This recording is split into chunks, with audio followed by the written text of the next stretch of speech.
Okay, my name's Ben Griffin and I'm from an organisation called Veterans for Peace UK. I'm a former soldier. I served in the Parachute Regiment in the Special Air Service, and I left the Army in 2005 after refusing to continue serving in Iraq. And in the following years I was involved in peace activism and anti-war activity.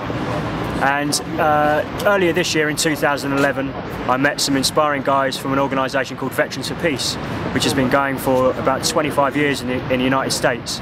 And after meeting with them and looking into their organisation further, I thought that now is the time to set up something similar in the UK. So with a lot of their help and some help from some other peace activists in the UK, set up Veterans for Peace UK, which is a separate organisation to Veterans for Peace in the US, but we follow a lot of their principles and a lot of their mission statements. So the three things that Veterans for Peace mostly involved in the UK are actively resisting war through non-violent direct action. An example of that would be on the 10th anniversary of the war in Afghanistan. I was involved along with other peace activists in blockading Downing Street, where red paint was daubed on the pavement to signify the blood spilt. We're also involved in education. A lot of us veterans are disappointed and surprised by the difference between our own experiences and how war is portrayed back home. So news reports and the books that come out of war don't often actually give a true picture of what war's really like.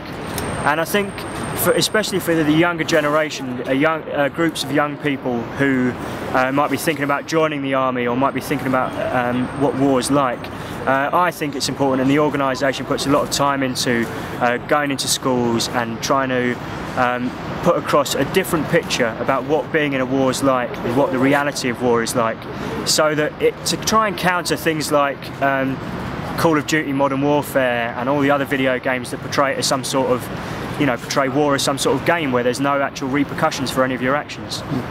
Our third main focus is solidarity with war resistors. If we're not actively involved in resisting wars ourselves, then we should be supporting those who are being persecuted because of their war resistance. Today we've held a vigil for Bradley Manning, a young American soldier who's been held in custody for 18 months, accused of leaking the Afghan war logs, the Iraq war logs, and the collateral murder video to an organisation called WikiLeaks. We've also been active in supporting a guy called Michael Lyons, who was a Navy medic who refused to deploy to Afghanistan and then was sentenced to 7 months in prison. He's just been released. We went to visit him in prison, and we helped with other peace organisations to organise solidarity vigils around his incarceration, and we also helped to raise a certain amount of money for his wife to come and visit him.